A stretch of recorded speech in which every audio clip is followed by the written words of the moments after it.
Night has fallen and you're weary from travel. Stars fill the sky above, and in front of you is a brightly lit wooden house, the only building you've seen for days.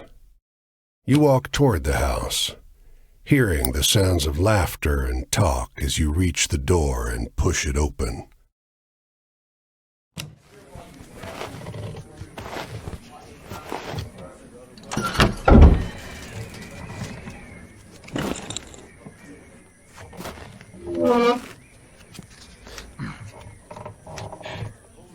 You sit down and join the game.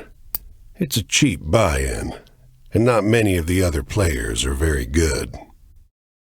The lady fiddling with dice gets good cards, but has no real strategy.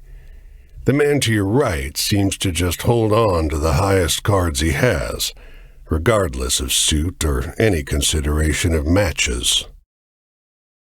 The man in gray across from you, though, he's good.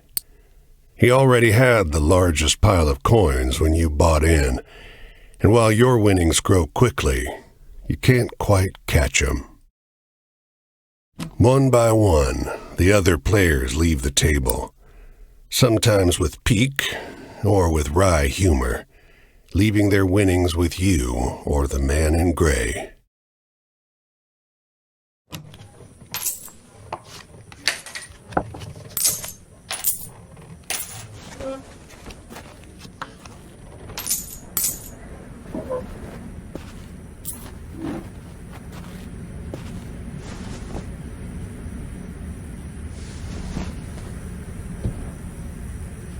Finally, it's just you and the man in gray. He looks at you, full of humor, and winks. Last hand? He deals, you draw, and look at your hand. It's good. It's great. The best hand, in fact. A royal straight flush. Spades. Aces high. But the man in gray pushes forward his whole pile. You're not sure exactly how much it is, but it's more than you've got. You can't match that. The man in gray stops you. Now, if you like, I'll let you wager your word. I know you'll be good for it. Just promise you'll pay the debt, however I ask. Yep. 10, Jack, Queen, King, Ace. All spades. The man in gray smiles. All right, then. I'll call.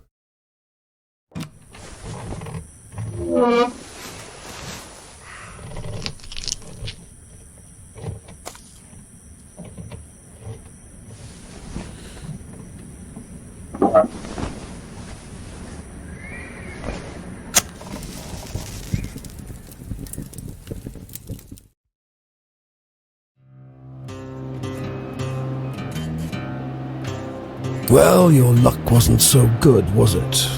That's quite the hand, but not for the game we're playing. I'm afraid you owe me. Your life, sure, but more than that, your labor. You see, this land is built on stories. It's one big story, this country, woven of many small ones. Few of the small ones are strictly true, and the big story is mostly a lie. All the stories and songs and myths and legends start somewhere, with a seed. As they're told and retold and passed around, they grow and change to become the stories we know. To pay your debt to me, you'll be carrying stories, finding the seeds first and then spreading them, telling them onwards so they can begin gaining strength. This is no light task. Stories are heavy. Most of the stories you'll find will be small seeds. They might be true, but they'll grow wild and unbelievable with the telling. The more important stories are the true ones, the ones people will tell you about their own lives. Those often get lost in the weaves of the big story. The more true stories you can find and tell, the more you can weave that truth into the big story. Tarnish it a bit perhaps, but isn't a dingy and battered truth better than a shining lie? Now, go ahead. You tell me a story. I'll trade you some information about your task.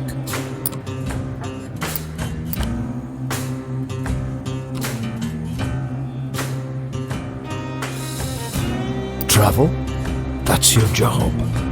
Wander from place to place, gather those stories and spread them. People get bored hearing the same stories over and over. But an old cliché in one state might be a rip-roaring new yarn in another.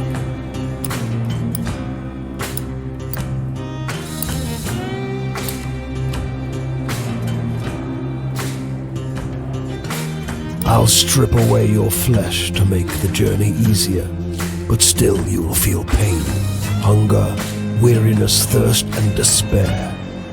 They're all part of stories, a part not often told. And death, yes, but don't worry.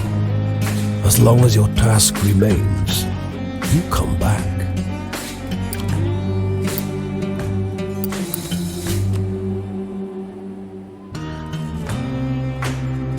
It's just luck.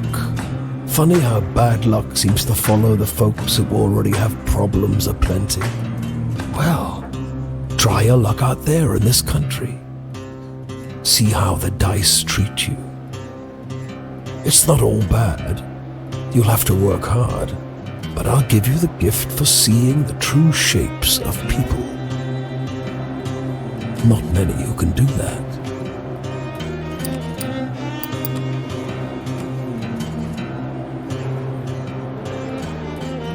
You sometimes have to make choices about what kind of story you're finding. Is it a love story or a tragedy? Don't gather too many of one kind, though. This grand story needs variety.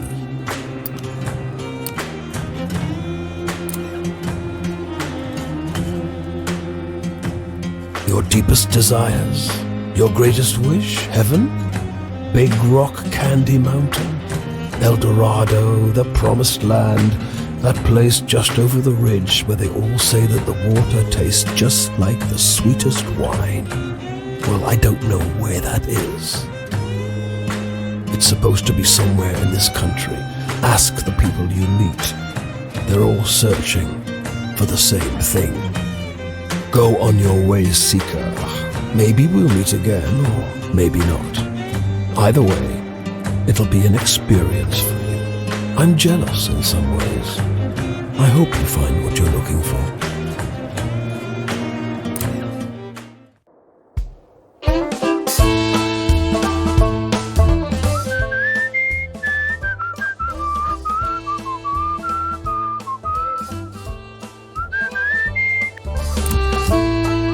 This bungalow is being ransacked. There's furniture piled in the front yard, ammunition heaped under the mailbox, and a crowd of clean-cut men ripping apart a car in the driveway. The two heavily armed, mud-caked women leaning over the porch railing share the same bored grin. One shouts at you. "Lend a couple innocent gals a cigarette?" You are about to hand her a smoke when those men draw pistols and shove you hard into the dirt. "You know these girls?" they demand. Once they've dumped your bag out into the road, they decide you're harmless. "If you were selling booze too, you'd have a lot more cash," sneers one. On the porch behind him, the two bootleggers are fingering their empty rifles, grinning in disappointment.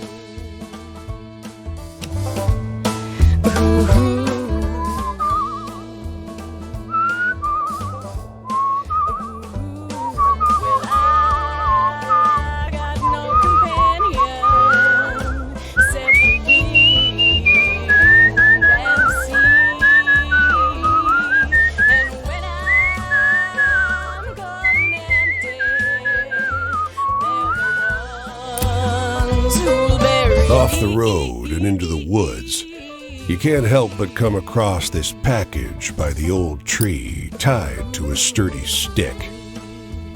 The cloth wrapping conceals, though not particularly well, something large and softly unsettled. Little up, the shape gives a start. Please don't tell my pa that I'm in here.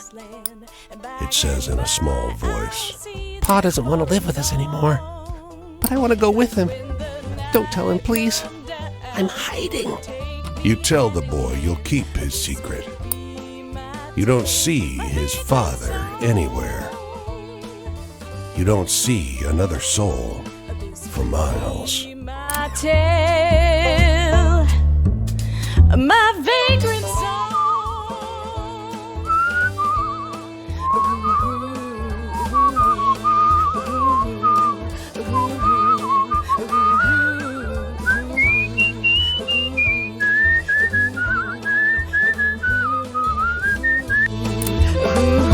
They don't come every year, you know. The old man is sitting at the edge of a rotting old pier, crooked legs dangling over the water. He watches a pair of seagulls preen and groom each other on a rock just off the shore. Just when the fishing is going to be good. He taps great, black, thick globs of spent tobacco out of a huge ceramic pipe. I got another year, I guess. Another year of this town being here, he replies, letting a grin spread across his face. If the seagulls came, that means enough fish to keep it in place.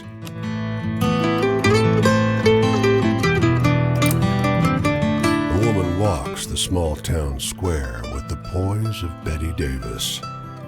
A confident stride and inimitable mannerisms elevating the sidewalk into a plush Hollywood carpet. And wrapped around her neck, a yellow velvet ribbon, bright as an ocean sunrise. You question a well-dressed man parked outside an oyster house. Prudish woman. I took her on a fine date and she didn't remove so much as a ribbon. Excuse me, can you step back from the coupe? That's the spirit. You decide to seek a second opinion. You talk with a waitress smoking outside a diner. Something funny about her. Just showed up one day. Doesn't work, doesn't live anywhere as far as I know. Just around. Myself, I'd love to know who made all her beautiful clothes. A longshoreman watches stevedores load up a crane. Yellow ribbon? That woman's dead. Ghost dead. Buddies of mine, they've seen her all over the Atlantic for decades now.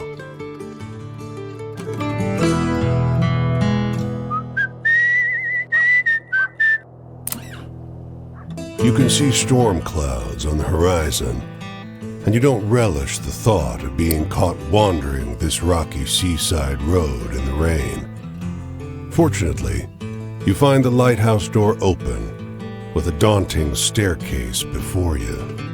At the top of an ornate wrought iron spiral, you're breathless and feeling the strain on your knees.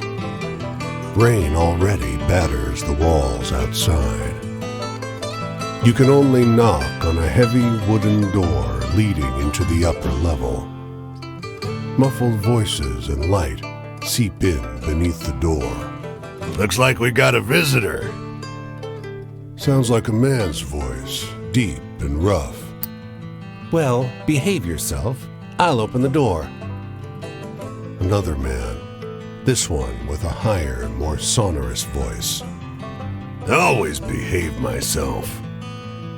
He feigns indignation, but his tone betrays affection instead. After a moment, the door unlatches from the inside and opens. The man before you is tall and muscular, with a hint of a paunch beneath his wide chest. The heavy iron knob on the door looks nearly dainty in his huge hand. Didn't want to be out in this rain, did you? Come in. Despite the rough exterior, this room looks like a well-appointed parlor. There's a rug on the well-trod wooden floor and an enormously plush couch. And sat upon it is a stocky fellow grinning through a great hazel-colored beard. "Tea?" he offers, hoisting a teapot. Oh, we manage. The tall one sits on the sofa, casually wrapping an arm around the other lighthouse keeper. The quiet suits us just fine. He needs his quiet time. He's a writer. The tall one grunts. I dabble. But you must have some good stories from the road. You wake up the next morning on their old sofa, still warm from an excess of tea. And cakes? There might have been little cakes. Prodigious snoring rumbles in from the floor above you, and you quietly take your leave.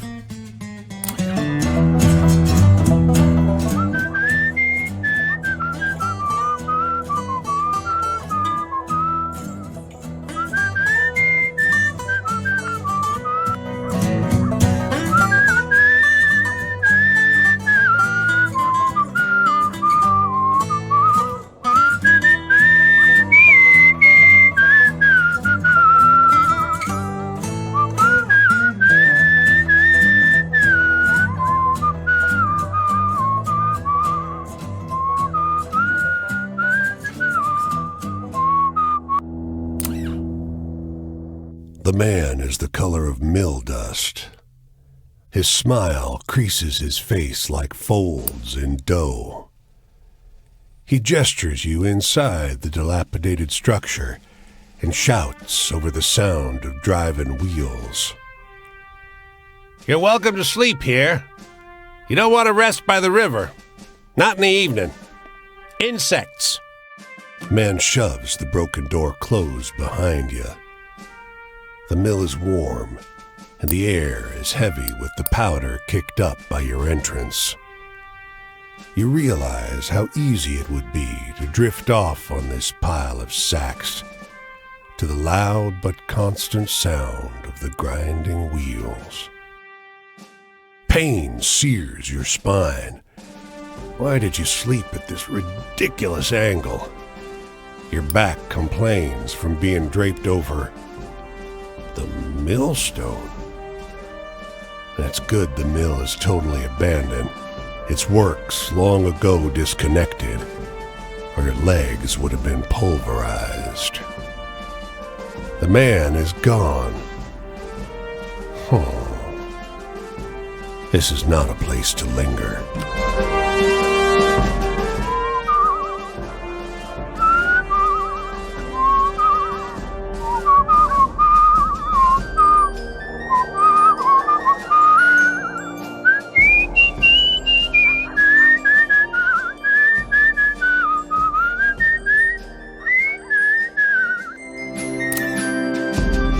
You come across a girl picking wild blueberries.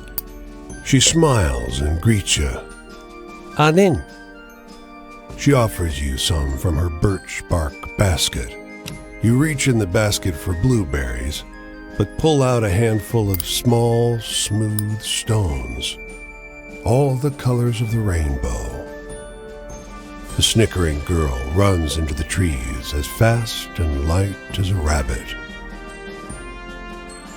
When the stones reach the top of their arc above your head, they turn into butterflies, all the colors of the rainbow. Your heart leaps in surprise. Incredible.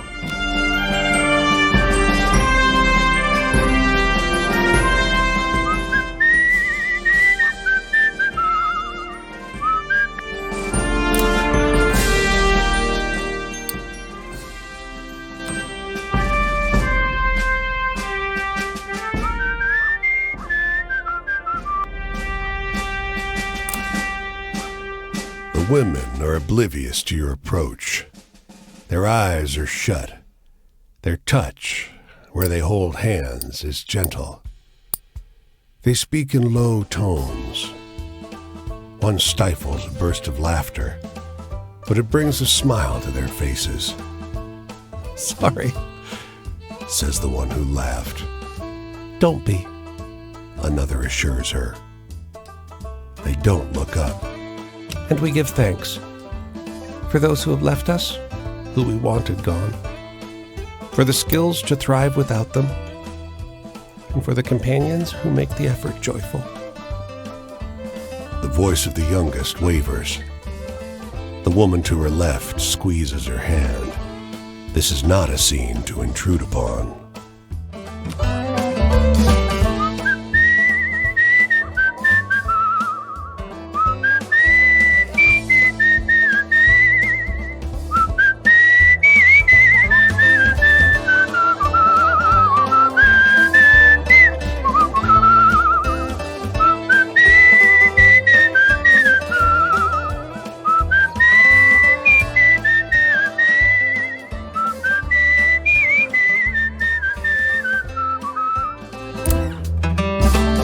By nightfall, the hospitality of this sleepy hamlet, combined with their superstitious tales, has both overstuffed your stomach and filled you with a hollow dread. Folks say these woods are full of apparitions, witches, and worse. You curse yourself for getting on the road so late. In the moonlight, every valley and hollow at the feet of the Tappan Zee seems like a stolen shred of the abyss itself. Fireside tales seem less fanciful, and every cackling crow and moaning whippoorwill seems like a demon perched on the shivering, spindly trees. But something cuts through the noise. The muffled sound of hooves galloping on the cold, muddy road. When he finally slows his horse alongside you, it's as though he had just appeared out of the mist. He's astride a gigantic black courser, and though his boots are muddy and ragged, he wears an immaculate coat with great, shining buttons. From his saddle hangs an antiquated flintlock and a cavalry saber. In the darkness, you can hardly see above his towering shoulders. His voice is a rumbling croak, deep, but as though his throat is filled with thorns. Have you happened upon a cannonball around here? You can tell English isn't his first language. German is. His hand, so pale it's almost blue in the moonlight, grips the reins in a fist. Suddenly, you remember a story you heard, and you dash into the underbrush where the horse cannot follow, hearing a croaking sound that could be laughter. Over your shoulder, just for a moment, you see the headless rider hurrying on toward some forgotten battlefield.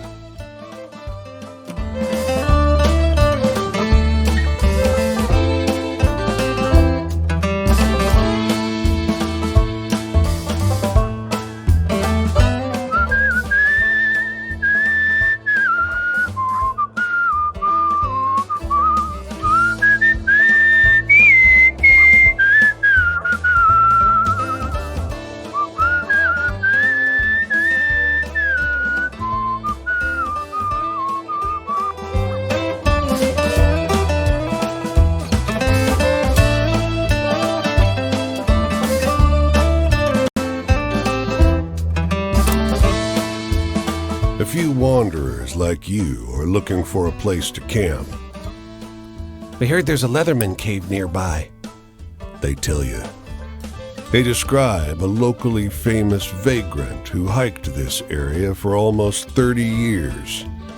He's dead now, but his caves are the best place to camp at any town. You and the other wanderers find the cave easily, because someone's lit a fire there. As you approach, you see a silhouette bend over the flames with an odd creaking sound, like a door swinging in the wind. His coat is crudely stitched from leather plates that squeak against each other. The Leatherman, one of the others whispers. a ghost. The Leatherman must have heard, but he just stares. His face is corpse still. Are you a ghost? Shouts one of the others. Huh? Leatherman? The Leatherman's face reddens, and he stands suddenly, his stinking leather jacket screeching like a rusted gate as he unfolds himself to his full, towering height. You're 10 yards away before you glance back and see the Leatherman standing outside his cave hurling insults in French. Wait, You shout. Maybe he's not a ghost. he's a French ghost! The others scream. The Leatherman, wheezing, flings a rock. You book it.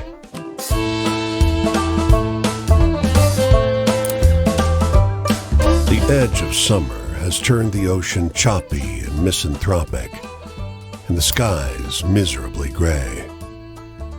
The boardwalk prophetess lured you into her tent with a promise to read a fortune for free.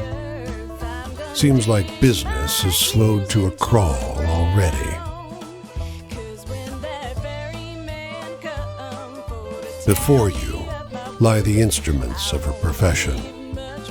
There's tarot cards, Rider-Waite, but also Marseille for traditionalists, rosary beads and costume jewelry, and of course, the centerpiece, a great glass globe. With practiced theatricality, she goes directly for the crystal ball, letting her eyes unfocus as though she can see a great distance into it. She brings up names, places, asks if you've known someone called John, if you have a relative in Newark. You deflect her cold reading. What could she possibly know of your life? Her frustration with you mounts. When she abruptly stops talking, you think she's simply given up. But no. Your eyes, she says, her voice suddenly drained of the bassy drama that was her stock in trade. You've met him. You've seen him, too. You carry him with you. The words that come out of your mouth are not your own. They seem unwilling or unable to form properly out of a human throat. They're more like snarls, warning noises of a vicious animal. The glass globe shatters. Your vision is hazy, and your body is not your own. You came far to get away from me, the voice lodged inside you says. But this one has a way of wandering. The fortune teller has collapsed, cowering. Consider your debt to me repaid.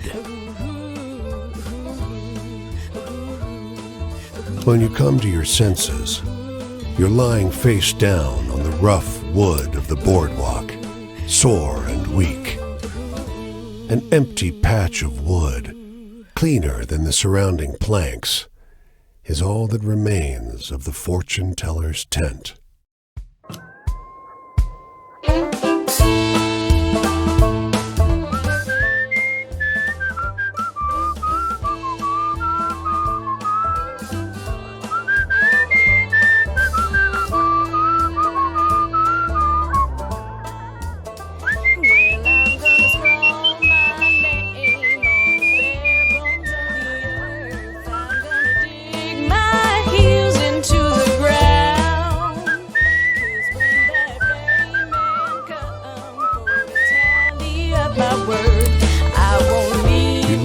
against a fence and turns to face you as you pass him by.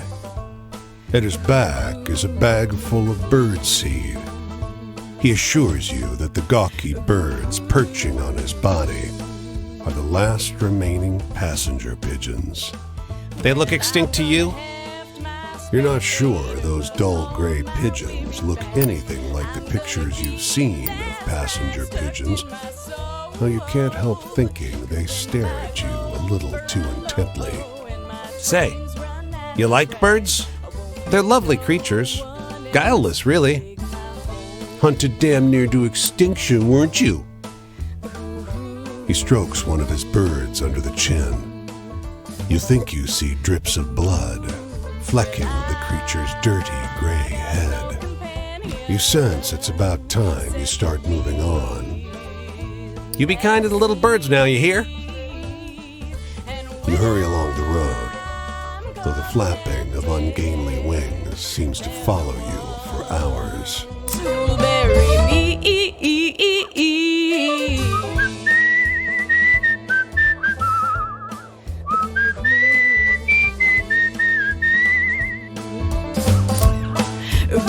Outside the small thicket of apple trees, the phrase "tended to by John Chapman" is carved into a fence post. Nearby, a hound lies on its side, perfectly still. Flies buzz around its ears. But a grizzled man pauses at his digging to shoo them off. There's an extra shovel. With it, the two of you make short work of the grave. He tells you about his beliefs, why he's raising apple orchards in the middle of the country. It's a sin to graft, he tells you. Hurts the tree. Eventually, the hole is deep enough. He stoops to the ground and lowers the pup into the earth. Tears flow freely. I'll see him again in heaven, he tells you. Our souls are bound by love. He wipes his eyes. I don't think I can bear to stay here, though. Maybe I'll set out again.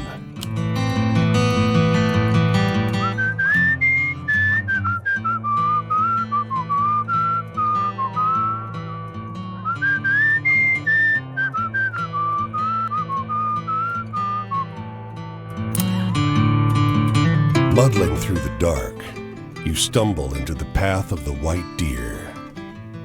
Its beauty strikes you at once. It is something otherworldly, beyond borders, a moon swimming in the void. Human shouts not far away break the spell. The deer's ears prick up. This thing is being hunted. You know a way out of here. As the hunter's cries get louder, you approach the deer carefully, palms outstretched. As you grow close, your features become clearer in the light of the deer's aura. It bolts into the path of an oncoming train.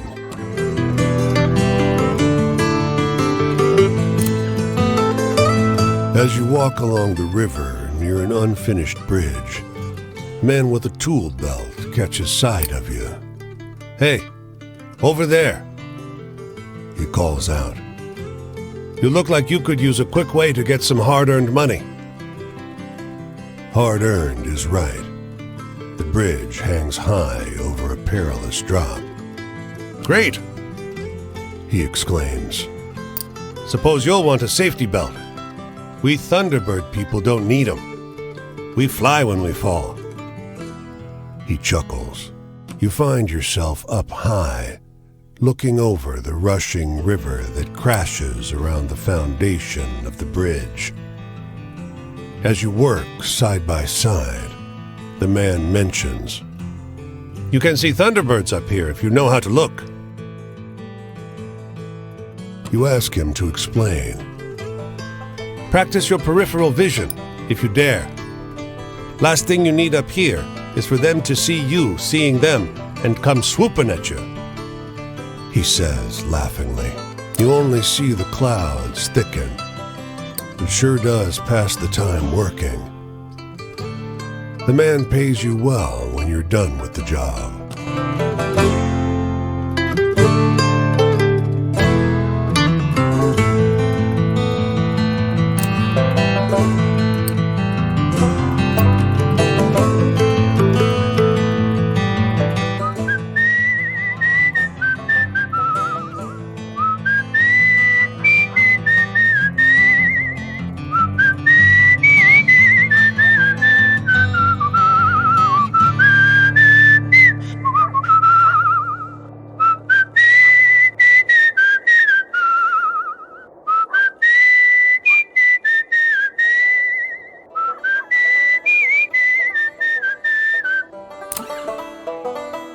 Low tide on a moonless night.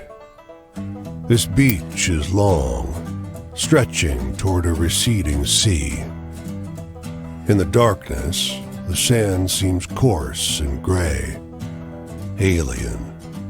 The stars are dim and distant. It outshines the stars with its presence, a streak of sickly colored light, leaving a trail of distorted fire. It slowly creeps along the sky like a vast worm, though you know that, given the distance, it must be moving at great speed. Its parabola heads south to north. In the far distance, just for a second, a boardwalk town is engulfed in light. With a rumble, its street lamps and windows dim, then go dark. All that you can see emanating from there is an otherworldly color that you can't quite name.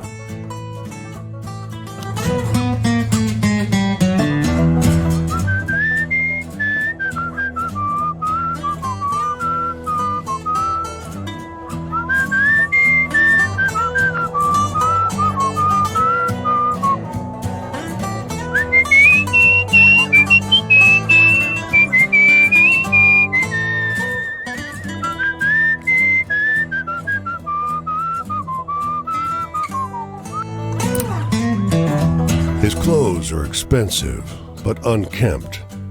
A tailored jacket stretched and warped out of its best fit by long days on the road. His thinning frame weighs down the boxcar next to yours. "You got a light, friend?"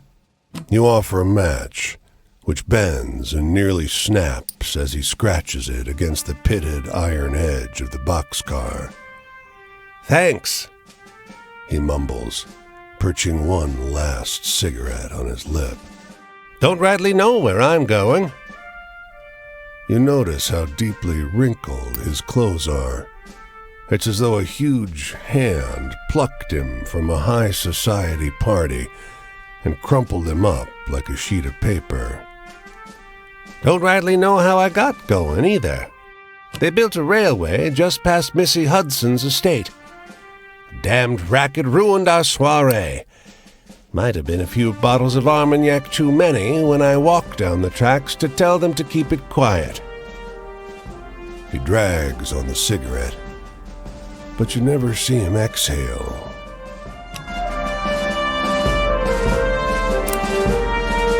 Clouds roll together to fill the sky. The lightning is so strong that it seems to open a path in the haze above you. You are sure you see massive talons curved around the clouds. The thunder is so immense that the ground trembles. Your lips and hands tingle from the electric charge that fills the air until the dancing lightning passes on over the hills.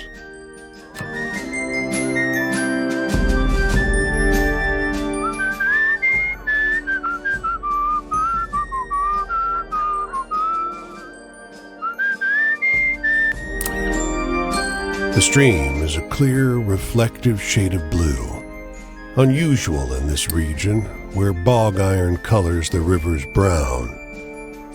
Across the way, a goat with great leather wings laps up the water, its sunken red eyes fixed on your every movement. You now notice the unnatural absence of wildlife. No fish swim in the stream. No birds sing in the trees.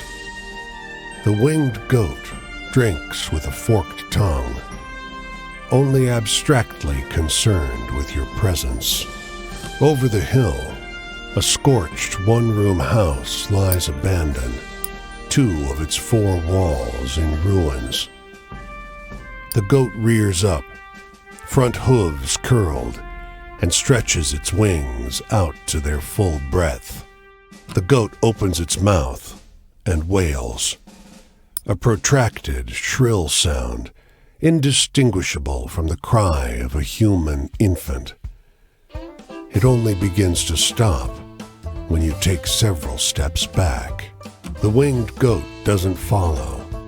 Instead, it lies down inside the burnt house, surrounded by portraits of a large family.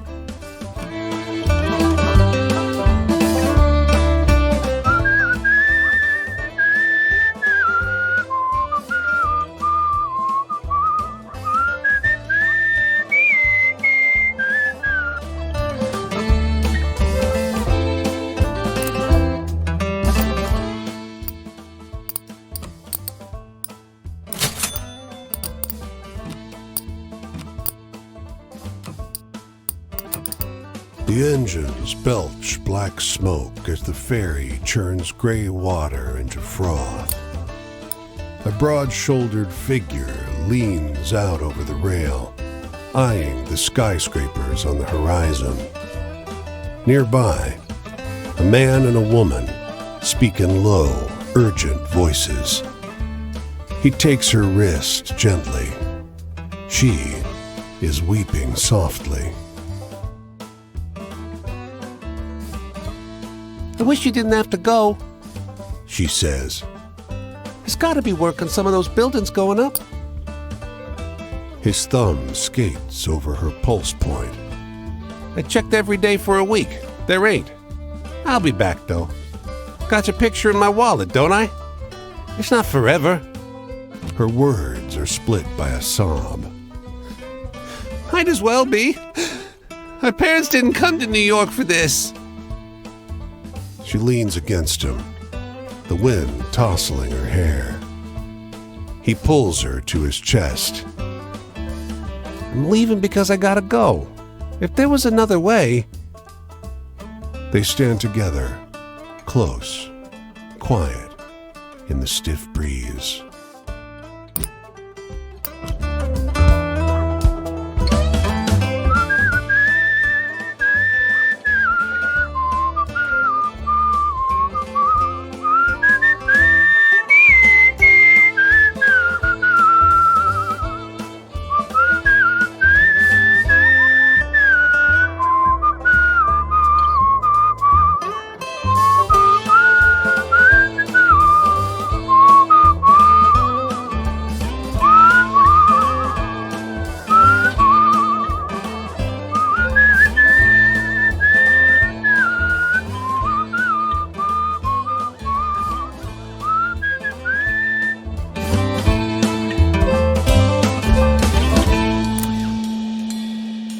A dusty truck and a man on horseback pull up next to one another in front of the grocer. Suddenly, the driver and the rider, 2 wiry old men with identical haircuts, start shrieking at one another. The man with the truck leaps into the street. Brother! He shouts. The one on the horse tumbles out of his saddle. Brother! He screams. They embrace in the road. 30 years! Hollers the driver. The rider, tears streaming down over his face, corrects him. No! 32! Everyone here is watching these two older men cry and hug one another in the middle of Main Street. Cars and wagons are backing up. People are yelling. Take a photo of us! The driver begs you. Starts hauling a tripod out of the bed of his truck. As you usher them onto the sidewalk, the driver says, Joe, I thought you were dead. The rider freezes. Joe? He blurts. I'm not Joe. The two men stare at one another, each slowly recognizing something alien in their mistaken brother's face.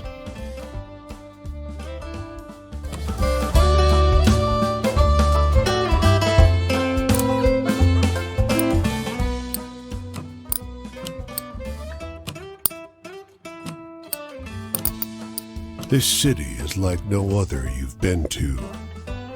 Crooked streets splay out in a maze of narrow passages, no two alike. Soon, you find yourself in twilight, utterly lost. Bright light crests around one corner, a car approaching. Compelled by the cold and foreboding night, you don't question it as you drag your bones into the cab. But you realize immediately how strange the vehicle is. It's a sleek thing, like a shallow parabola gliding over the street. Where to? He asks. You have to stop and think. Eventually, you name Boston Common, the only landmark you know in this town. He peels off silently. You feel the car move before you hear the engine. He takes you through ever odder streets, flanked by painfully clean, gleaming buildings and signage for businesses you don't recognize. Even the air seems different. It doesn't smell so sharply of gasoline and coal. Eventually, you come to a stop. The fare's in glowing numbers above his dashboard. It's much too high, surely a mistake. No charge. He insists. You look like you need a break. And then you find yourself on the curb at Boston Common, under thick moonlight, in a city much as you'd left it before. Tally up my worth. I won't leave much behind to drag me down. The hotel is an old manor house that's seen better days. A grand structure surmounted by a gambrel roof that dwarfs the house itself. It's eerily still, but for two boys at play. Each one so small and light, they barely leave tracks in the deep snow. The clerk behind the counter is old, and your room key is worn. But night approaches, and the price is low. Just before you shut the room door, there they are, the twins, staring at you from the corridor. In the morning, as you leave, the clerk asks, "Did you sleep well?" You tell him it was just perfectly fine. You don't mention the small feet trampling outside your door, or the dreams of blood seeping from the bed frame. You don't say that every shadow seemed to contain something vicious and alien, threatening to escape.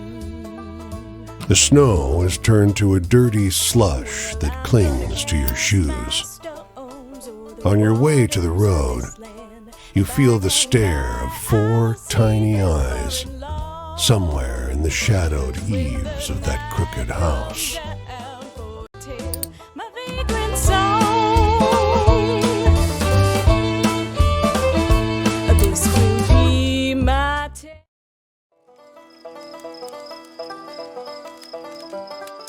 Hey there, stranger. You're welcome to enjoy this fire with me, if you're respectful, that is. This here is my spot, and I ain't inclined to share it with any bad characters. You can call me Quinn. These here are my venturing companions. Cass is the big un, and the one with the spots is Flip.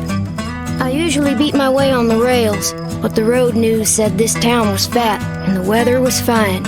So I'm taking in the sights and seeing what I can drum up. Hey, do you got any really thrilling stories to tell? I'm hankering for one of those.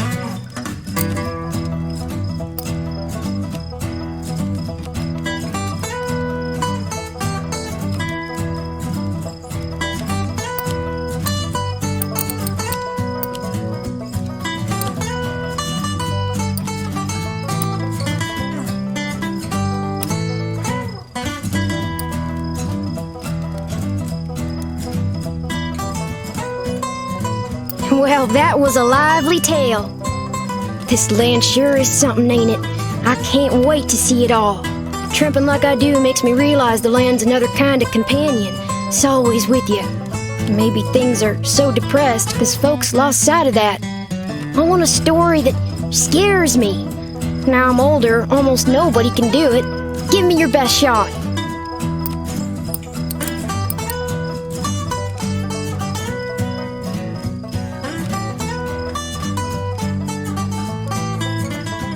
Wow, that's the stuff, stranger. Spooky campfire tales are my favorite. Well, I don't know a whole lot about the past, but they say there's an Injun grave around these parts. Say it's haunted and full up with angry spirits.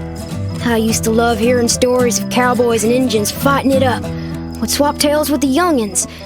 But, well, I suppose if someone shot me, I'd be pretty vengeful too. You got any stories that are a little sad?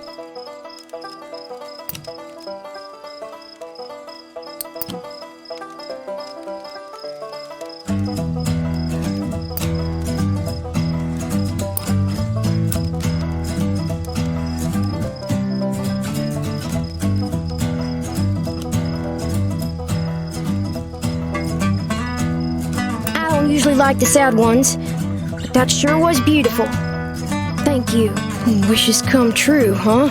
If I had to say, it'd be great to have red beans and rice cooked with some fatty bacon.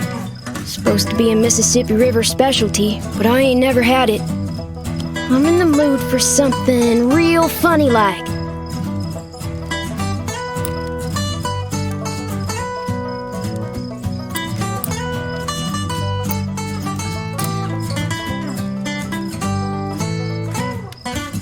Remember that one. A couple good jokes can get you out of a fix sometimes. Traps and such like. Well, one time in Fort Worth, a feller tried to take Cass and Flip away. Said a kid couldn't look out for him proper like. That they were fat in Fort Worth and they were going to the pound so that he could find him a good home. Well, before I could much argue, Flip bit the hell out of that busybody and Cass and I joined in shortly. I don't think I ever seen a fella so surprised. Guess I ain't going back to Fort Worth no more. Hey, tell me one of those exciting stories.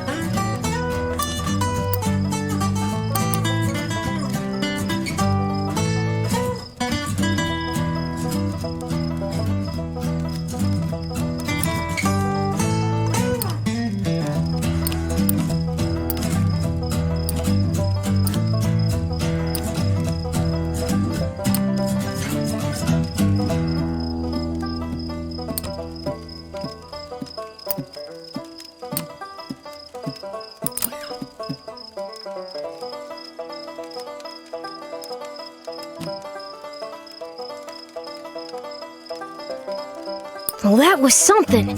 You spin a good yarn. What's my future look like? I ain't looking for a traveling companion, if that's what you mean. I do fine by myself, so just stick to minding your own. Oh, heck, the night's over already. I sure enjoyed talking to you, but I gotta get on. I think I'll see what's happening up the road this way. The tramping life suits me just fine. Every day is a venture. With things being so depressed, folks walk around like it's the end of everything good, but it ain't. Plenty nice things to see if you know where to look. Well,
whippoorwill first, shrill and close. Then you see him, high up above the black streaks of wires. A lineman, fraying belt holding him to the pole. A damned bird has come to perch on a power line, stare hungrily at the man's soul. He's unsteady. His hands are shaky, and his body sways in the wind. You spot his tool bag next to the pole, worn and frayed, much like the man. A half-gone bottle of cheap rye pokes out of it. What's he gonna do? Come down from the pole? You snatch it from his bag in one quick motion and walk away. "Hey!" he starts, but whatever he's about to say slips into a slurred whine as his belt snaps. You keep walking until you hear the crunching noise of his body hitting the ground. And then you spot the whippoorwill flying away overhead, singing its awful song and flapping its wings heavily as though laden with some newfound weight. Well, I'm gonna cast my stones o'er the waters of this land, and by I'll see them far and long. 'Cause when the It's night late. comes, The restaurant is closing. You dust your bones and stand up from your bench when suddenly a crowd of rowdy, soot-washed miners barge through the front door. The leader of the pack, a coarse man with blackened brows, announces toward the bewildered chef, "Bring out your best dishes. Me and my boys deserve a feast after that biggin' tonight." "Sorry, we closed," the Chinese chef whispers while raising chairs onto the tables. His answer does not satisfy the pack. Their leader sizes up the chef and steps forward. "We're honest men who don't want no trouble. We got the money, and I reckon you got the goods, so how about it? Bring out your best dishes. We'll eat and be on our way." The Chinese man stops you and whimpers. "Okay, I go make food." The pack leader laughs heartily. "And don't bring us no cats and dogs or lizard pies. The stuff you eat wherever you're from. Bring us the good stuff." The Chinese man nods as he hurries back. You catch his placid eyes glancing at you as he goes. You answer his glance and follow him into his kitchen. The kitchen is almost too clean, with no ingredients left of any kind. He digs through the garbage bin next to the sink and grabs 2 heads of moldy garlic. He then begins feeding the fire while handing the bin to you. "Thank you," he nods. The chef turns away from his station and collects your findings. He then glances at the garbage can and nods toward you. Seems like he wants more. "More?" the chef asks quietly as he begins chopping the garbage you dug up. "Good," the chef responds. He tosses the ingredients into the crackling wok along with handfuls of colorful spices. The fire soars. The smoke beckons. The shape of a man, no, a demon, emerges from the symphonic blaze inside the wok. It wears baggy robes and wields foreign scrolls. Long, dull horns grow sideways above its ears. With the heat, the cloves of peeled garlic falls from the counter. With one fell swoop, the Chinese summoner tosses the garlic into the wok and feeds the spirit what it's looking for. The blaze, now satisfied, bows and blesses the contents of the wok before taking its leave, simmering into the smog. I've never had anything like this before, the leader exclaims. He stands up and walks over. Mister, I'd like to apologize for my rudeness. This has got to be the best meal I've ever had. What's this called again? The chef grins confidently. Chop suey. Haven't had Oriental food before, but I'll be sure to remember it. He hands over some banknotes, more than enough for the meal. Thank you. Come on, boys. Let's hit the road. The miners disappear into the night, and the chef begins cleaning up once more. However, you cannot take your eyes off of the leftovers. He shakes his head. No, don't. You scoop the colorful bits and take a bite. Unsurprisingly, it tastes like spiced garbage with tough roots and rotten leaves. The flavor is vile, the texture viscous and twisted. You spit the rest back onto the plate. The Chinese man chuckles as he tosses the rest.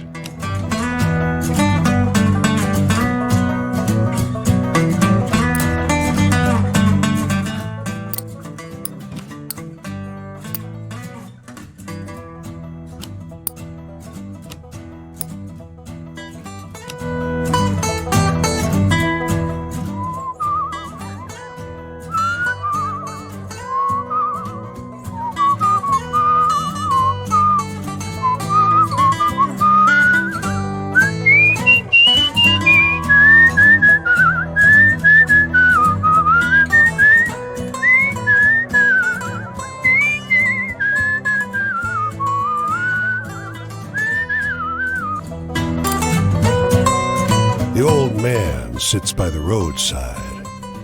A post protrudes from the dirt.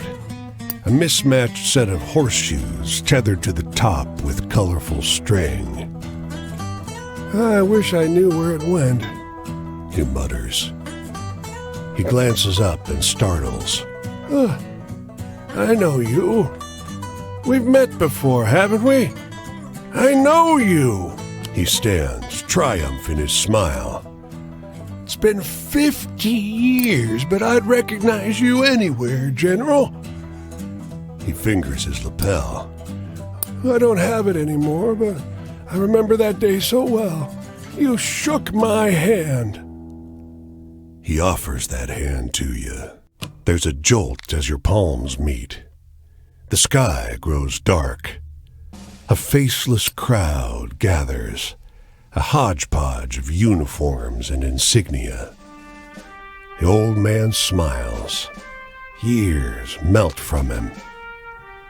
And then you said...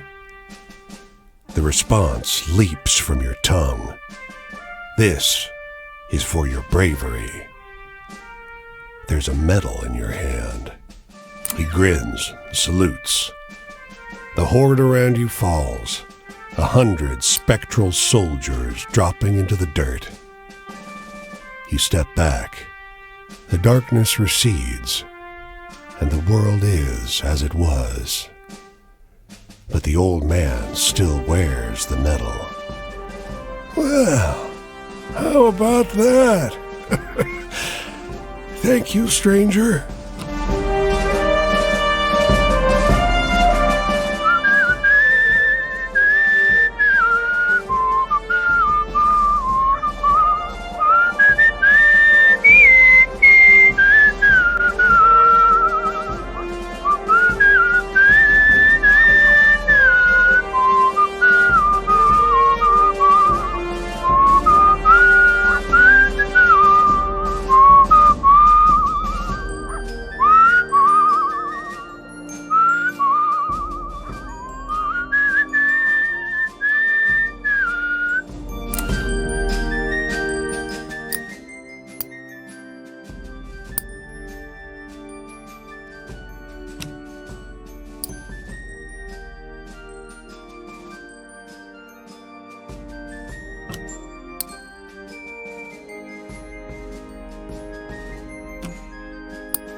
My twin brother Paul and I always got into trouble, but we were good. We didn't do nothing to anybody till we left. Then we hurt a lot of people. Me, more so than Paul, because he didn't make it through. The march I was on, the bonus army, it's less a bonus and more an acknowledgement of what I've had to suffer. Civilians will never understand. So anyway, tell me a funny story? You seem like you know a few good ones.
Yeah, Paul would have liked that one. Imprisonment? The more days I check off, the more I'm convinced that birth is an imprisonment.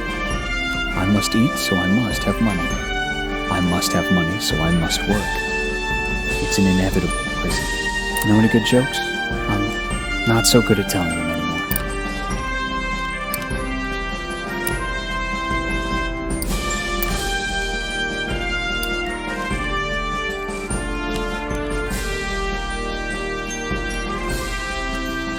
You know, the government told us to keep our chins up too. The past doesn't even feel like it happened. It feels like it's happening in every moment, in every slumber. When your memories come back to you, do they clutch at you? At your heart? So anyway, tell me a funny story?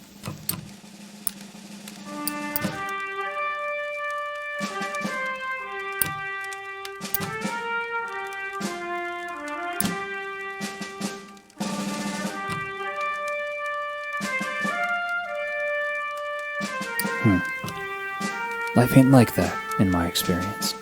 Love? It was a real long time ago. I pulled a ribbon on her hair, and her pigtails came undone, and she tattletaled on me. Never really tried after that. Know any good jokes?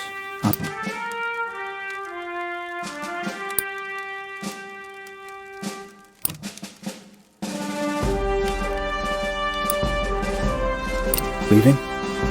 Alright, I'm headed out this way next. Well, if you see any others like me, treat them well. Invite them to share your fire, too. None of us are whole, really. None of us have got what we're owed.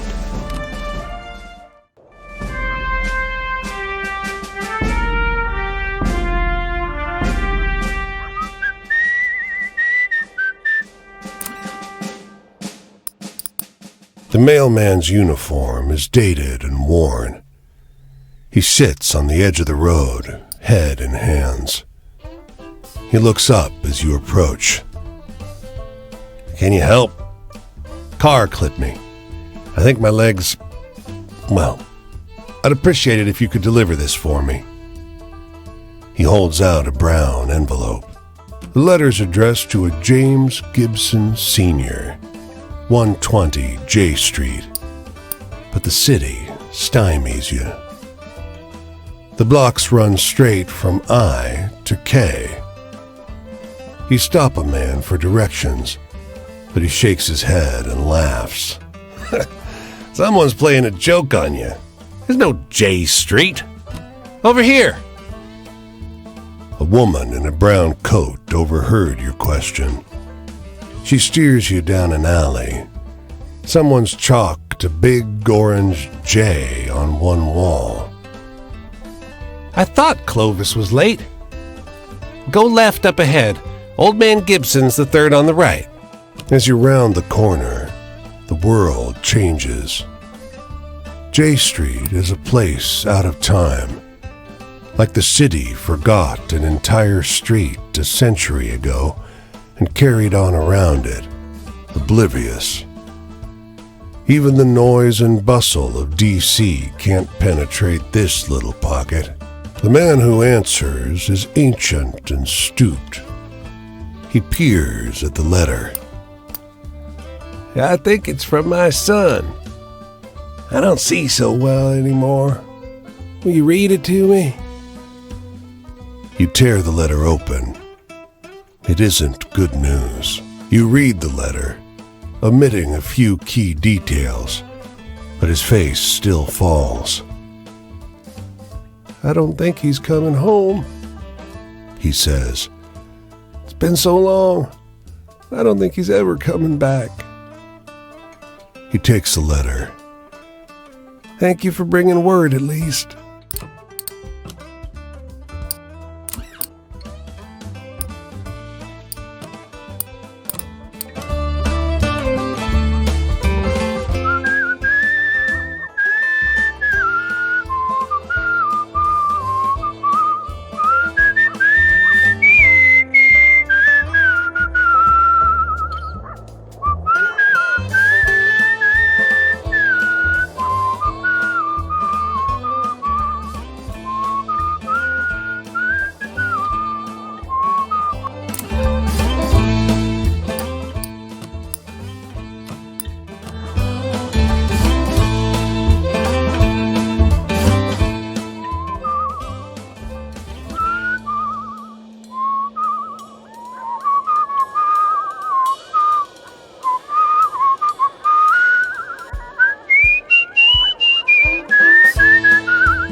Well, on the road, in a perfect world, I wouldn't have chosen any of this. Do you know any happy stories?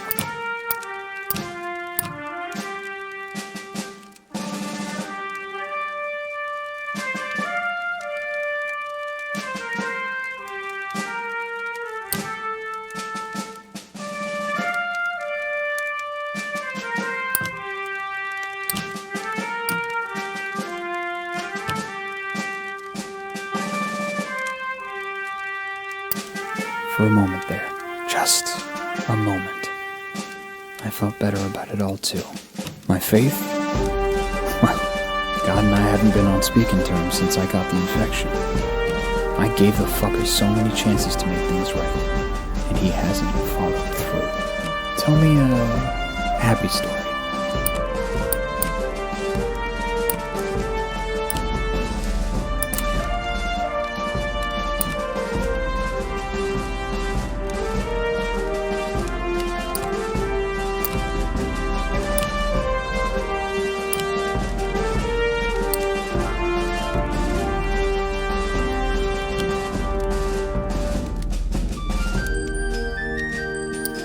I liked that one. There's some hope left for you too, you know. The future's the issue, ain't it? Great War leaves us nothing to go back to. Plucking up the hope and leaving us only with the vile and the unforgiven. Tell me a happy story.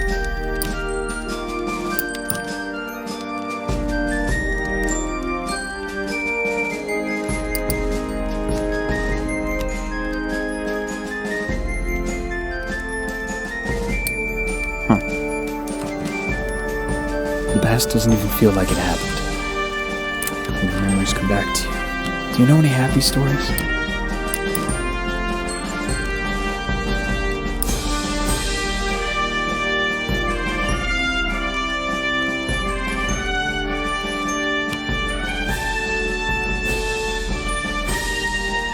And that's what you think when you think of tragedy. My family. They were good to me. Ma and Pa. And to Paul. And to my sister Jessie. Some days I wish I could find Jessie again and have her help me. She always liked Paul best. Know any good jokes?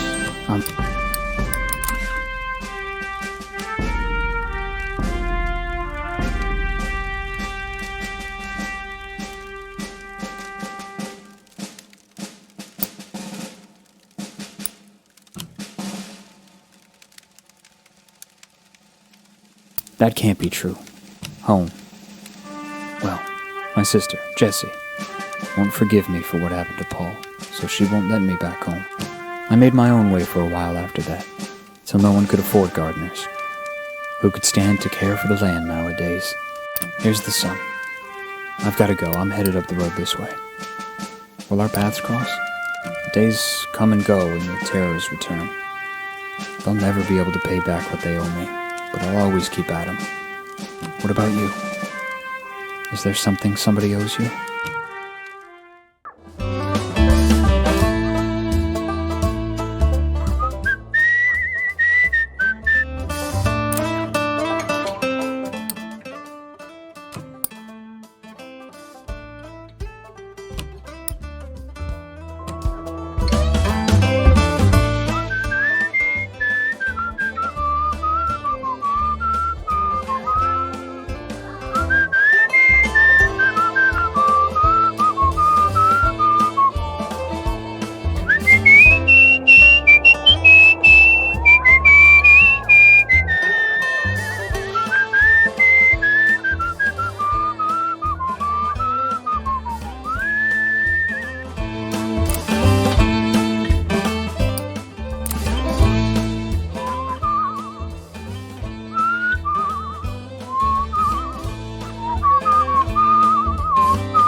You walk along the tracks for an hour, toward the smell of the coal baking in the sun. The train is idling at the station, sputtering, exhausted. A child paces up and down the line of black carriages, clutching a bundle of rags to her chest. She cranes her neck, figuring the height of the cars. After a while, the child takes a few steps back from the train and throws her parcel in the air. The package lands atop a pile of coal, but as it tumbles, its contents come unspooled from the linen wrappings. You don't forget it, even after the train carries it away. That little face, not crying. My vagrant soul.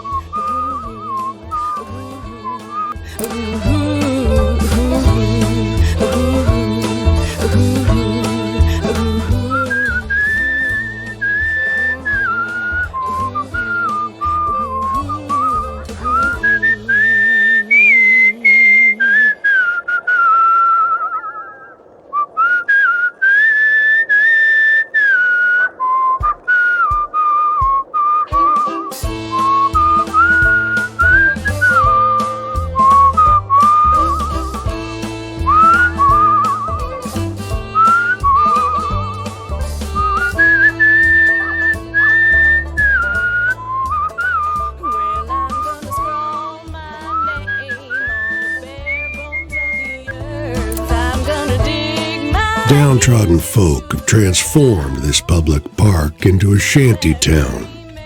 People wander in and out of makeshift shacks, their homes of cardboard and rusted metal. No one seems to mind the demon who roosts on an unconscious neighbor in broad daylight. The demon throws both his hands up. His little wings flap with nervous energy, like a hummingbird in flight. Whoa, whoa, whoa! Easy there, friend. Ain't hurting anyone here. Just feasting on some nutritious dreams. Yeah, don't worry about him. Can't move a muscle while I'm perched up here. The wind carries over the demon's breath, the scent of a lit match dropped in a trash can.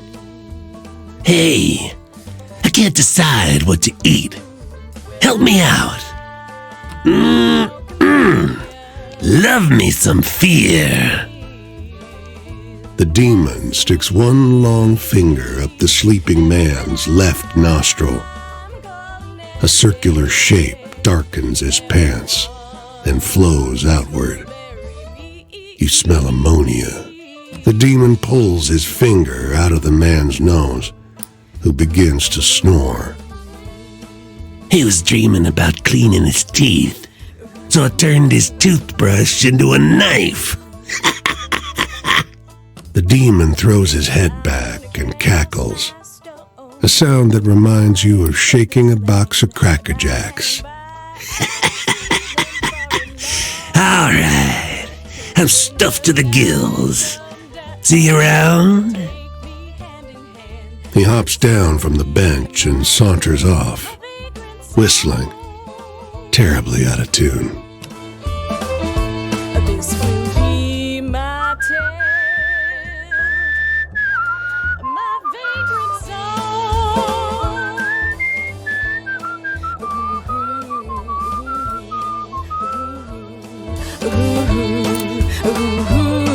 The lawmen stream past, fired up and in pursuit. It's a miracle they don't run down the man in the red coat. Amid the chaos of horses' legs and swirling dust, he turns to you and grins. But when the last rider passes, the crouching man is gone. You turn to leave, but a voice interrupts you. Aren't you the least bit curious what I was up to? He sits atop a fence post behind you, tapping his heels against it. His crimson coat loot is untouched by the dust. Their quarry earned a favor from me. He empties a handful of bullets onto the ground. They'll find her a little harder to hit without these. He flashes rot-worn teeth. You could earn a favor too. He grabs some bullets. Shell game? See if you can best me. He narrows his eyes. His voice has an angry edge. Not a believer in fortune, then? What a dull world you must inhabit. Color seems to leach from the sky. You rub your eyes, but it doesn't remove the murky film.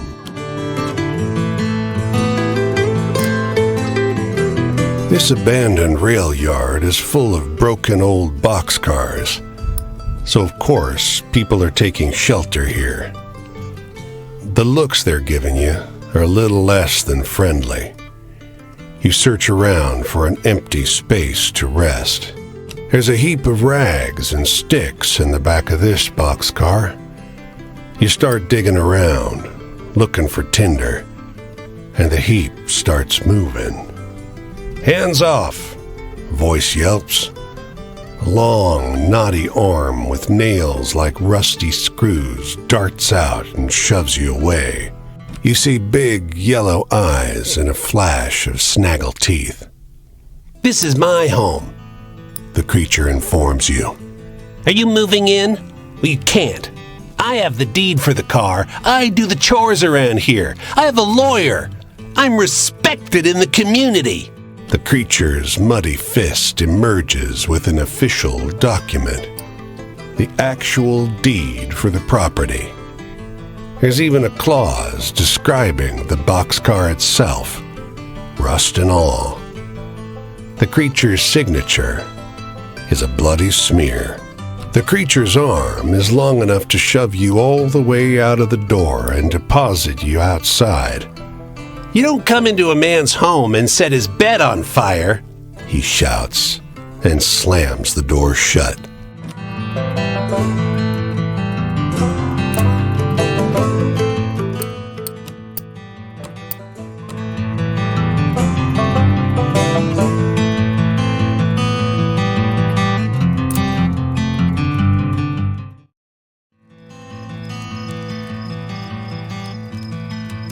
Sorry, friend, but I gotta ask you not to get no closer unless I can see your hands at all times. Look too clean to be one of us. But you don't look like the company sent you neither. Alright, come and share my fire spell. Don't linger. These hills is full of ears. Don't think just 'cause you can't see no one that you're safe. And I'll give you cornbread. Don't be so sure of me neither. See anything exciting out there on the road? Mostly I just seen dogs.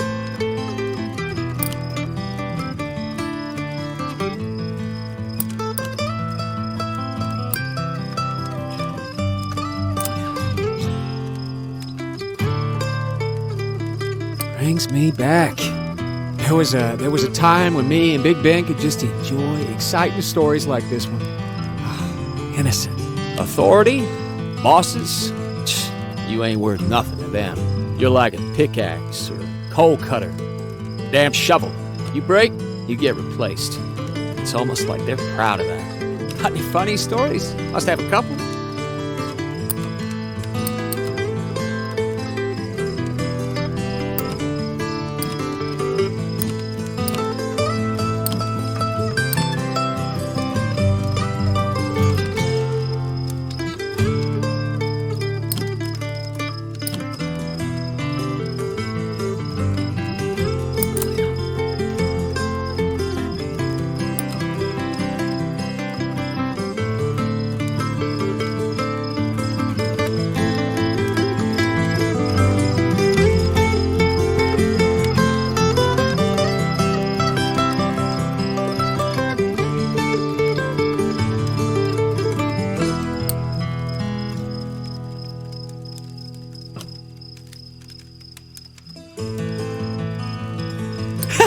You got some wit, stranger. Traps. Yeah. I tried to help dig us out. Now more like than not, I'm gonna be running forever. Keep thinking, I should get mad about it. But maybe there's only so mad a man can be for so long. Sometimes fire follows the line all the way up into the hole and whoosh, snuffs out. And there's the men with their eyes screwed shut, fingers in their ears, not knowing how to feel silence. See anything exciting out there on the road? Mostly I just seen dogs.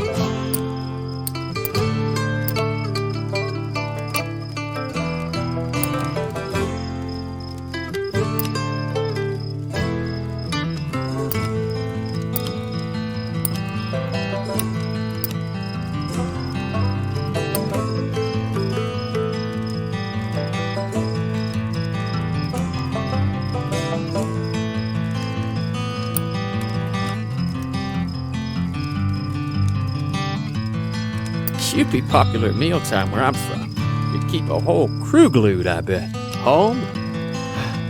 I always wanted a little place where I could watch the sky change color, watch the cook fire smoke dance up among the pines. I need a laugh. Know any good jokes?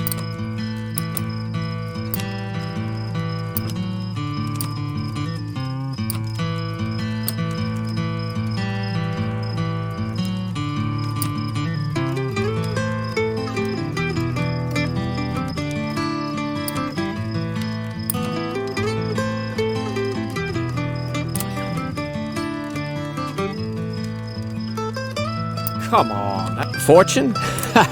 That's what they promise. They tell these men, get on the train. There's work for you on the other end.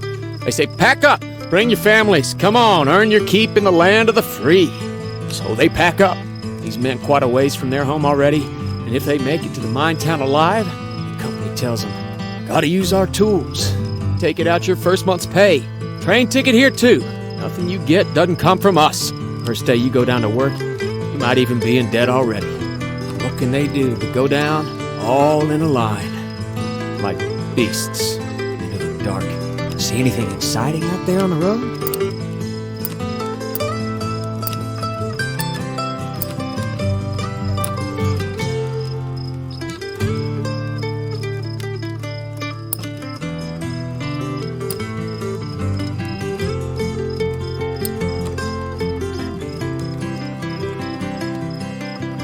Brings me back.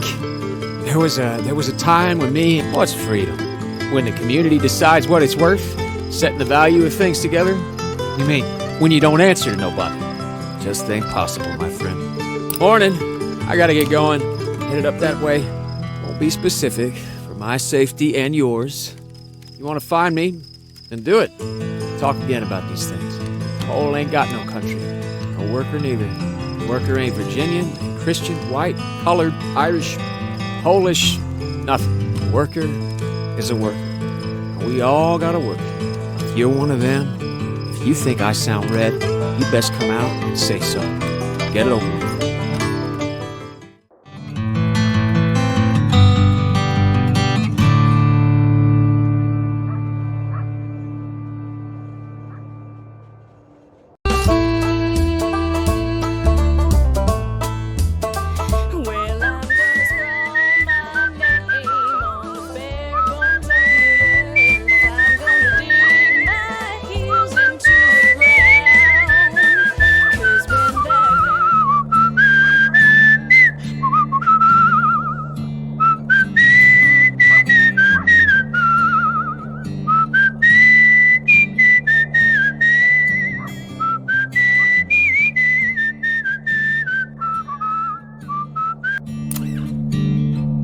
The soldier sits in the dirt with his legs splayed out, like a child would sit. Beneath the tattered fabric of his antique uniform, several open wounds fester in the hot sun. Lend a hand, traveler? Well, it's a Fed ambush. I'm the only survivor. Even killed the horses. Got him mad with what we pulled off in Lawrence. As the soldier talks, blood rises from his wounds like plumes of red smoke. Lawrence the town, not the fella. Rounded up anyone old enough to hold a gun and burned the place down. A vague tension runs underneath the silence. You realize you can't see the soldier's hands. Say, stranger, where you from? Where you going, Yankee? A bowie knife flies past your head, so close the wind tickles your ear. It sticks in a tree with a solid thump that clears the squirrels and birds out of the branches. When you look back, the wounded soldier's nowhere to be found.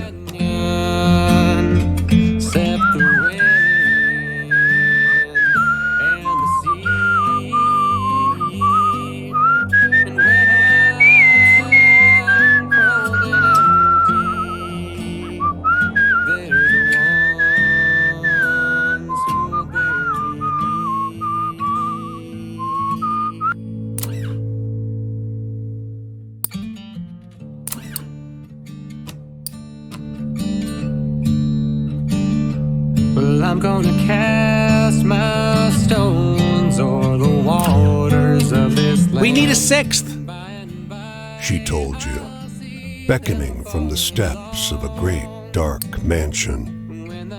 And just like that, you found yourself sitting with strangers around a velvet-draped table. Her voice is reedy and high, modulated by the tight collar of her Victorian dress. Join hands, everyone. Your host keeps her eyes closed as she beseeches the spirits of the dead. But everyone else around the table lets one lingering, awkward glance bounce around between them. You sense they're just about done humoring her when it happens. A deep, nasty thump beneath the table. The whole table starts to shake, threatening to lift right off the ground. And then, the staid candle flames start flickering like mad, casting ghastly shadows on the walls. And then, a viciously cold wind cuts through the parlor like sharpened ice. The damned candles are dancing in mid-air around you now, singeing a hair here and there off the coiffed heads of these well-heeled guests. You notice your host across the table has her eyes open wider than they should go, a rivulet of blood dripping from her nose. All six of you, emplaced around that table, seem to recoil from one another's hands all at once. And just like that, the strangeness and chaos around you seems like a half-forgotten dream. The woman who invited you seems to want to try again. She's thwarted when, mercifully, someone else suggests they retire to another room for Armagnac. Having been dragged off the street just for the seance, you're implicitly not invited. Eyes like rolling dice and easy The cave is really a man-made hole breaching into an earthen mound.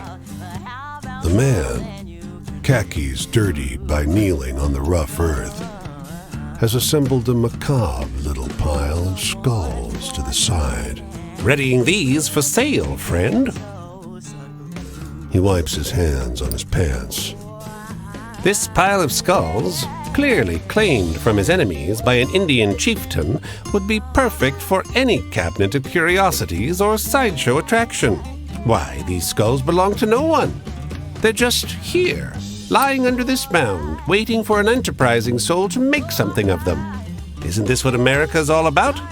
Little sunlight reaches that deep in, but you can still see the skeletal remains, their heads carelessly removed, laying neatly in their excavated resting places, each one lovingly surrounded by stone effigies, earthenware, and copper plates in the shape of winged warriors.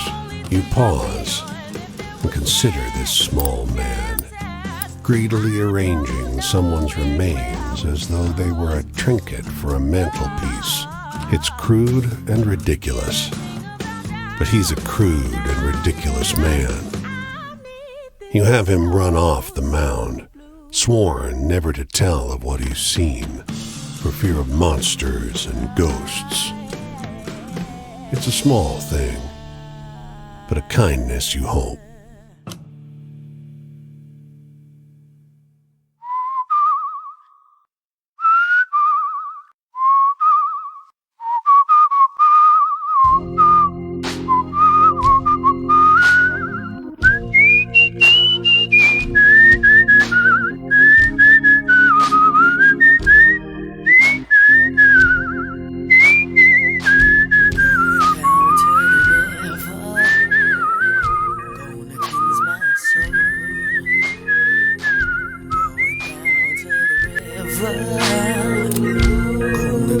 He's small for his age, boy of 13 or so, sitting on an upturned bucket by the side of a tiny wedge of farmland. The dog, as though by contrast, is massive, an enormous yellow-brown mutt. He's called Rover, the boy explains. Paul says he can't come with us west. You notice the Model A truck on the yard, piled high with furnishings and trunks and bags and knots of rope to tie it all together. And upon all that, too, yet more dust and grit. Paul says it has to be better. With one toe tip, he scratches a parabola on the dead, dry ground. Paul says we can't afford to feed Rover no more. You can't tell where the blonde of the dog's coat ends and the omnipresent dust begins. Same goes for the boy's hair. Will you take him? Rover follows you eagerly after you feed him the tiniest sliver of jerky. But a few hours later, he snaps to attention, as though hearing some distant noise your ears can't catch. The last you see of him are the markings left by his dirty pelt on the leaves of the underbrush.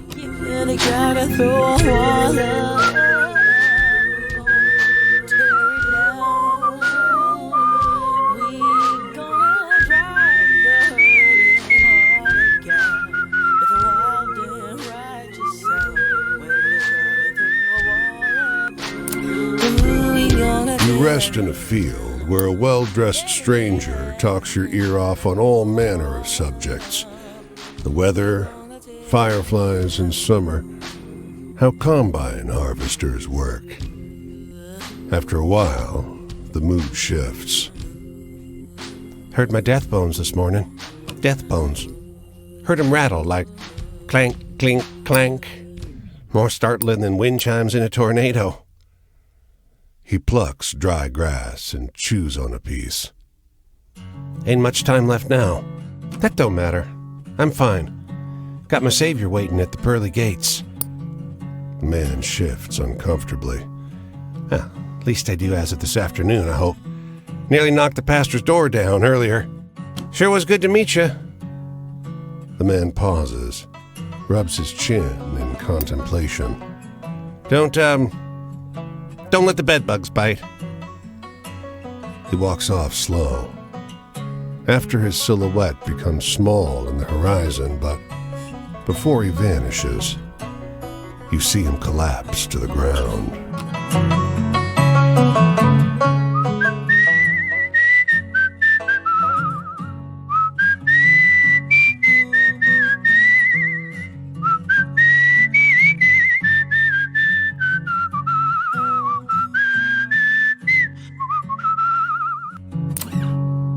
No fence, gate, or sign marks the entrance to the cemetery.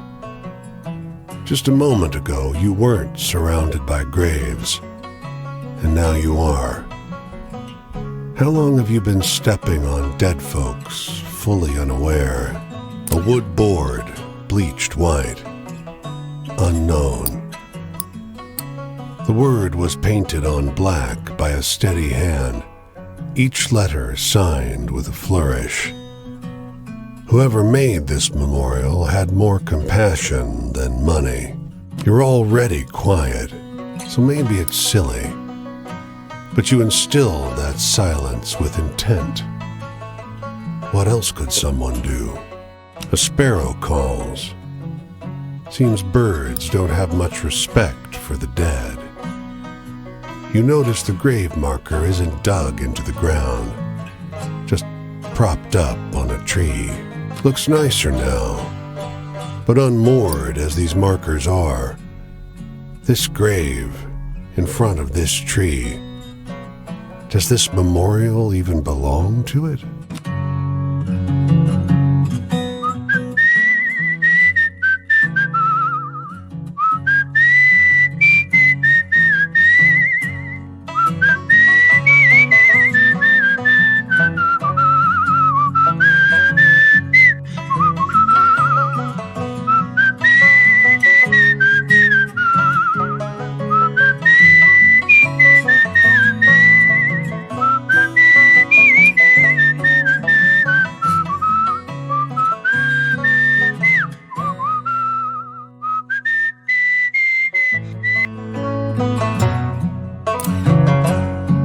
The blistering sun has scared even birds into the shade. But a middle-aged woman and a young couple are still collecting scraps of cotton that the machinery missed. With a ragged voice, the older woman calls to you. "Got any water?" The three of them rush over to you, suddenly reanimated. They pass around your canteen. When you get it back, it's empty. The woman squeezes your hand and sighs with relief. "Sweetest thing I ever tasted."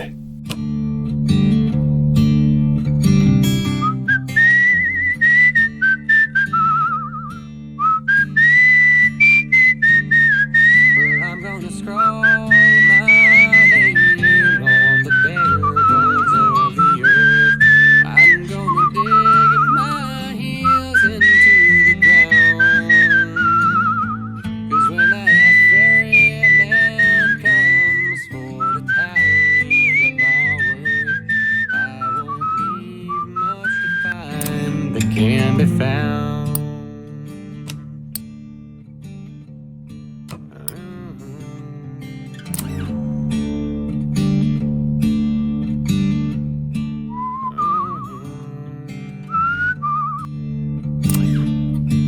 First tree in a mile, and it's a stout myrtle with bald branches. No relief from the sun out here. Leaves would help. Someone hadn't replaced them all with dusty glass bottles.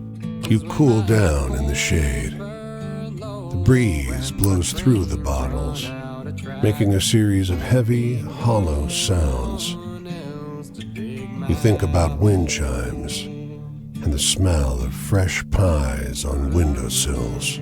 The dense sound of many conversations cuts your nap short. There's no one around. Not until you look up at the bottles. They're filled with bright blue orbs, and words echo from them. None seem to notice your presence. Can't get enough. Porcelain, chrome, the rusty ones. Gotta turn those sleek faucets. Ever find me in a hardware store, I'm gonna haunt it till the cows come home. Laughter rumbles inside neighboring bottles. Excusez-moi. Beckoning you over, the woman shows you a letter, beautifully typeset on thick vellum. You're struck by the scent of a fancy department store? She points on the parchment to the address. This address, you know? Her accent is very thick. You are dismayed to read the first paragraph. Lorem ipsum dolor sit amet. And the address under the monogram in the letterhead. 12345 Road Street, Anytown, USA. You send her around a nearby corner at random. Merci! She exclaims, clasping the letter to her bosom, stars in her eyes. Enfin, mon héritage attend.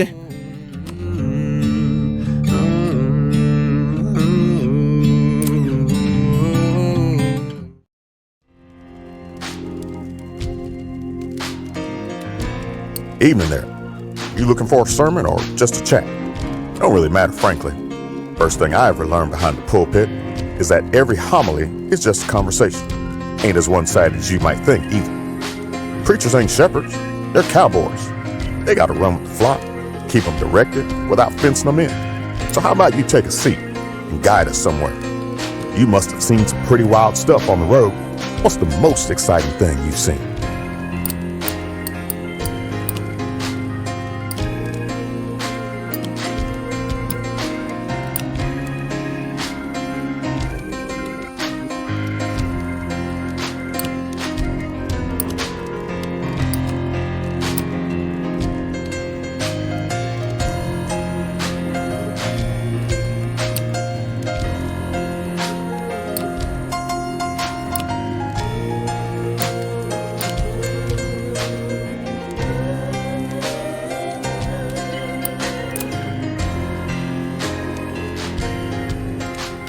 You've got a pretty wild life, you know that? Luck? Forget about luck. Think about necessity. See, you focus on luck, you end up dreaming about what-if scenarios. But ain't nothing promised, you hear me? Instead, think on what you know you can do, what you have to do, and learn to do it right. Lately, my journey's been pretty ordinary, just walking church to church. What about you? Been on any adventures?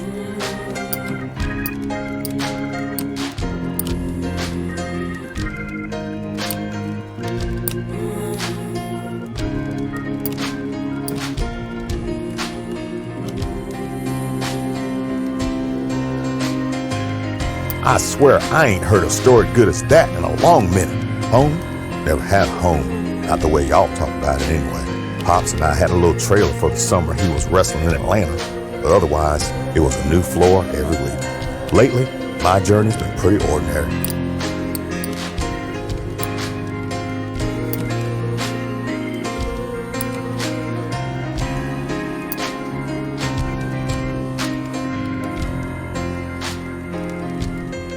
That's how it is. Family?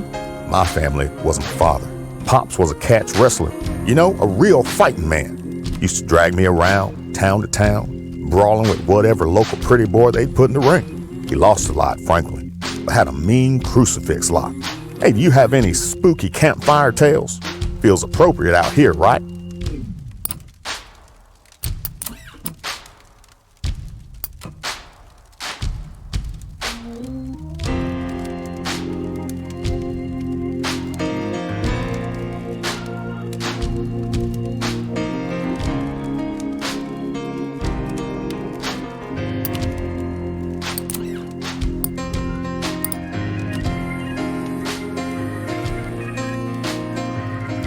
Oh, you got me for a second with that one. Freedom? I have it now. I hear it a lot. You give the best sermons I ever heard, Brother Jimmy. Why don't you become a pastor and start your own church? Well, I like the freedom. Jesus didn't preach to the Canaanites alone after all. So no church or temple or praise house for me. My congregation is America itself. You must have seen some pretty wild stuff on the road.